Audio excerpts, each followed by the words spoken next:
അങ്ങനെ I nobody കണ്ടിരിക്കുകയാണ്. And സിനിമയെ പറ്റി ഞാൻ ആദ്യം തന്നെ പറയാം, എനിക്ക് ഈ പടം ഒരു രീതിയിലും വർക്കായില്ല. I did not like this movie. ഇത് എനിക്കൊരു മോശം സിനിമയായിട്ടാണ് തോന്നിയിരിക്കുന്നത്. ഐ നോ ആവറേജോ ബിലോ ആവറേജോ അങ്ങനെയൊന്നുമല്ല, ഒരു മോശം സിനിമയായിട്ടാണ് തോന്നിയിരിക്കുന്നത് എന്നുള്ള ഒരു കാര്യം എടുത്തു പറയണം. പക്ഷെ അഗൈൻ ഇതൊരു ഐ ഗെസ് ഒരു പരിധി വരെ ഒരു എക്സ്പെരിമെന്റൽ എക്സിക്യൂഷൻ ഉള്ള ഒരു സിനിമ ആയതുകൊണ്ട് തന്നെ ചിലപ്പോൾ ഇത് ചിലവർക്ക് വർക്കാവാൻ ചാൻസ് ഉണ്ട്. സോ ഞാൻ പറഞ്ഞത് കൊണ്ട് മാത്രം നിങ്ങൾ ഈ സിനിമ കാണാണ്ടിരിക്കണ്ട. ചിലപ്പോൾ നിങ്ങൾക്ക് ഇത് വർക്കാവാൻ ചാൻസ് ഉള്ള പടം തന്നെ. ബട്ട് ഫോർ മീ എനിക്കിതൊരു അൺസഹിക്കബിൾ ആയിട്ടുള്ള ഒരു തിയേറ്ററിക്കൽ എക്സ്പീരിയൻസ് തന്ന ഒരു സിനിമയായിരുന്നു. അതിനുള്ള കാരണങ്ങളിലേക്ക് നമുക്ക് വരാം. ബട്ട് ആദ്യം തന്നെ ഞാൻ കുറച്ച് കാര്യങ്ങൾ പറയാമല്ലോ. പെർഫോമൻസസ് എല്ലാവരും അതിഗംഭീര പ്രകടനം, അഥവാ ചെറിയ ചെറിയ റോളുകളിൽ വരുന്ന ആൾക്കാർ വരെ അതിഗംഭീര പ്രകടനം. അത് വെറുതെ വെറുപ്പിക്കാൻ വേണ്ടി കുറച്ച് ക്യാരക്ടേഴ്സ് ഈ പടത്തിൽ വരുന്നുണ്ട്. അവരൊക്കെ കിടിലൻ, ശരിക്കും വെറുത്തു. അത് ഞാൻ ഒരു കോമഡി ആയിട്ട് അങ്ങനെ ഒന്നുമല്ല പറയുന്നത്, ഞാൻ വളരെ ജെനുവനായി പറയണത്. ജെനുവലി അവരുടെ ആ ഒരു ക്യാരക്ടറിന്റെ ആ ഒരു ഗോൾ അവർ നേടിയെടുത്തു എന്ന് തന്നെ പറയേണ്ടി വരും അവരുടെ പെർഫോമൻസിലൂടെ.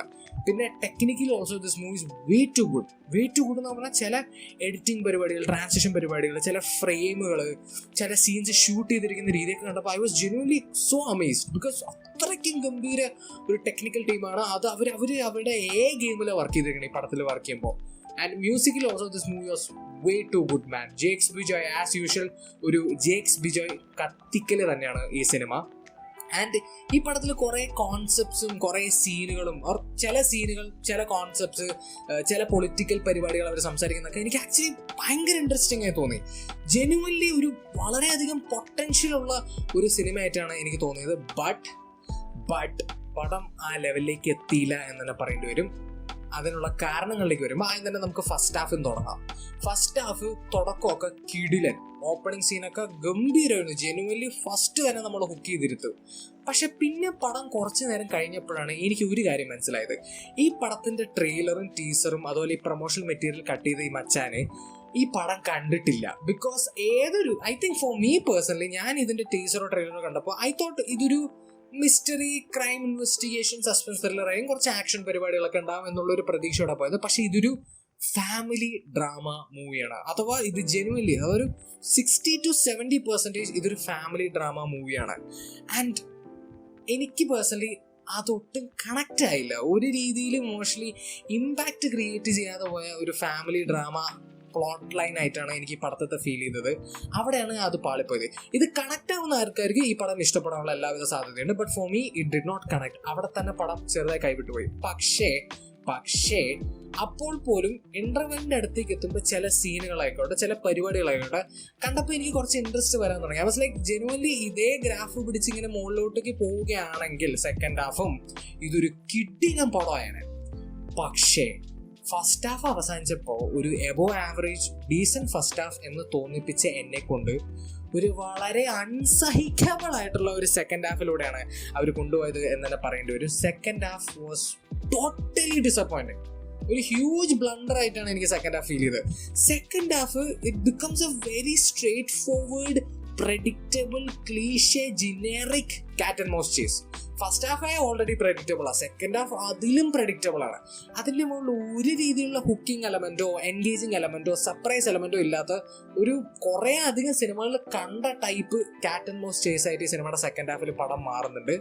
അതിൻ്റെ ഇടയിൽ മെഗൻ ചില ഇൻട്രസ്റ്റിംഗ് പരിപാടികൾ ഉണ്ടെങ്കിൽ പോലും മൊത്തത്തിൽ ഒട്ടും ഹുക്കിംഗ് ആയിരുന്നില്ല. ആൻഡ് പടം തീരണില്ല man. Like the movie just kept on going and going and going and going. അതിങ്ങനെ 2.25 മണിക്കൂർ ഈ പടമുണ്ട്. എനിക്ക് ജെനുവലി 2.25 മണിക്കൂറിൽ ഒരു ആവശ്യം തോന്നിയതേ ഇല്ല ഒരു മിനിറ്റത്തേക്ക് പോലും ഈ പടത്തിന്. മാക്സിമം പോയ ജെനുവനെ പറയുന്നത് 2 മണിക്കൂർ 2.25 മണിക്കൂർ തീർക്കേണ്ട ഒരു പടമായിരുന്നു. അതിങ്ങനെ വലിച്ച് നീട്ടി ചില സീനുകൾ they are literally just repeating certain scenes. അഥവാ ആ സീനുള്ള ക്യാരക്ടേഴ്സിന്റെ പേഷ്യൻസ് ടെസ്റ്റ് ചെയ്യുന്ന പോലെ തന്നെ ഓഡിയൻസിന്റെ പേഷ്യൻസ് ടെസ്റ്റ് ചെയ്യണമെന്ന് എനിക്ക് ചില സീൻസിൽ ഫീൽ ചെയ്തു. അത്രയ്ക്കും റെപ്പറ്റീഷൻ, അത്രയ്ക്കും സ്ട്രെച്ചിങ്, അങ്ങനെ വലിച്ചു നീട്ടി ഒരു പടമായിട്ടാണ് എനിക്ക് ഫീൽ ചെയ്തത്. അത് കാരണം ലാഗ് ഉണ്ട്. മൊത്തത്തിൽ സെക്കൻഡ് ഹാഫിൽ എനിക്കത് ശരിക്കും സഹിക്കാൻ പറ്റാണ്ടിരുന്നത്. ആൻഡ് ഈ പടത്തിന്റെ അവസാനം എത്തുമ്പോൾ കുറച്ച് സീൻസ് ഉണ്ട് പൊളിറ്റിക്കൽ പരിപാടികളൊക്കെ വെച്ചിട്ട്. അതിന് ചിലതൊക്കെ കണ്ടപ്പോൾ ഇതെന്ത് പാരഡി പടമാണോ എന്ന് എനിക്ക് തോന്നിപ്പോയി. ഐ നോ ഇതൊരു ഓഫ് ബീറ്റ് മൂവിയാണ്, ഒരു എക്സ്പെരിമെന്റൽ പരിപാടിയാണ്. പക്ഷേ എക്സ്പെരിമെന്റൽ പരിപാടി കൺവിൻസിങ് ആയി ചെയ്തില്ലെങ്കിൽ അത് പാരഡി പോലെ ഫീൽ ചെയ്യും. എനിക്ക് ജനുവലി ഞാൻ ചില സീനൊക്കെ അവസാനത്തേക്ക് കണ്ട് ചിരിക്കുന്നു, ഇത് എന്താ അവർ കാണിക്കണേ എന്ന് പറഞ്ഞിട്ട് ഞാൻ ചിരിക്കുന്നു. ബിക്കോസ് ഞാൻ കൺവിൻസ്ഡ് ആയില്ല. അതുകൊണ്ട് എനിക്ക് അതൊക്കെ കണ്ടപ്പോൾ ഇതെന്ത് സ്പൂഫ് പടമാണോ എന്നുള്ളൊരു മൈൻഡ് സെറ്റാണ് തന്നത് എനിക്കത്.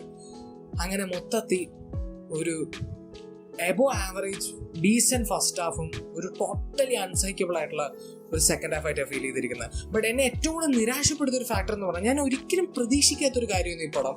അഥവാ ഇത് ഭയങ്കര സ്ട്രെയിറ്റ് ഫോർവേഡ് ആയിട്ടുള്ള വളരെ പ്രിഡിക്റ്റബിൾ ആയിട്ടുള്ള നമ്മൾ ഓൾറെഡി കൈൻഡ് ഓഫ് അവിടെ ഇവിടേക്ക് കേട്ട സാധനങ്ങൾ തന്നെ എടുത്ത് ഉണ്ടാക്കിയ ഒരു സിനിമ പോലെ എനിക്കിത് ഫീൽ ചെയ്തത്. ബട്ട് റോഷാക്ക് പോലത്തെ അത്രയ്ക്കും ക്രിയേറ്റീവ് ഉള്ള, അത്രയ്ക്കും ഇൻവെന്റീവ് ഉള്ള, ഞാൻ ഇതൊരു I would say one of the most underrated psychological thrillers in Malayalam ever. അങ്ങനത്തെ ഒരു സിനിമ ഉണ്ടാക്കിയ ആള് ഇതുപോലത്തെ ഒരു വളരെ സ്ട്രേറ്റ് ഫോർവേഡ് ആയിട്ടുള്ള ഒരു പടം, പ്രെഡിക്റ്റബിൾ ആയിട്ടുള്ള ഒരു പടം ഞാൻ എടുക്കുന്ന ഒരിക്കലും പ്രതീക്ഷിച്ചില്ല. അതാണ് ശരിക്കും പറഞ്ഞാൽ എന്നെ ഈ പടത്തിൽ ഏറ്റവും കൂടുതൽ നിരാശപ്പെടുത്തി. ഈ പടം തല്ലിപ്പൊളി ആയിരുന്നെങ്കിലും യുണീക്ക് ആയിരുന്നെങ്കിൽ ഞാൻ പിന്നെയും ഇത്രയും നിരാശ ഉണ്ടായില്ല. But this movie was so damn straightforward, so damn predictable, so damn generic that I'm so damn frustrated. എനിക്ക് നല്ല ഫ്രസ്ട്രേഷൻ ഉണ്ട്. ഇതൊരു മോശം സിനിമ ആണെങ്കിൽ പിന്നെയും കുഴപ്പമില്ല. ബട്ട് ഇതൊരു മോശം ജിനറിക് സിനിമ ആയതാണ് എന്നെ ഏറ്റവും കൂടുതൽ നിരാശപ്പെടുത്തിയിരിക്കുന്നത്. But I am very disappointed. But again ഇതൊരു കൈൻഡ് ഓഫ് ഒരു എക്സ്പെരിമെന്റൽ എക്സിക്യൂഷൻ ഉള്ള ഒരു പടമായതുകൊണ്ട് ടെക്നിക്കൽ പരമായിട്ടും കുറച്ച് സീൻസ് ആയിക്കോട്ടെ അങ്ങനത്തെ കുറച്ച് പരിപാടികളിൽ ഒരു എക്സ്പെരിമെന്റൽ വൈബ് വരുന്ന പടമായതുകൊണ്ട് ചിലപ്പോൾ ഇത് പടം ചിലവർക്ക് വർക്കാവാൻ ചാൻസ് ഉണ്ട്. അതുകൊണ്ട് അഗൈൻ എൻ്റെ വാക്ക് കേൾക്കേണ്ട, നിങ്ങൾ ഈ സിനിമ പോയി കാണാം. But for me I did not like this movie, but that's my personal opinion. നിങ്ങൾ എന്തായാലും സിനിമ കണ്ടവരാണെങ്കിൽ നിങ്ങളുടെ ഒപ്പീനിയൻ കമന്റ് സെക്ഷനിൽ ഡ്രോപ്പ് ചെയ്യാൻ മറക്കരുത്. ആൻഡ് വീഡിയോ ഇഷ്ടപ്പെട്ടെങ്കിൽ ലൈക്ക് ചെയ്യുക, ഷെയർ ചെയ്യുക, സബ്സ്ക്രൈബ് ചെയ്യുക, നോട്ടിഫിക്കേഷൻ ബെൽ അമർത്താൻ മറക്കരുത്. And I will see you guys in next video. By.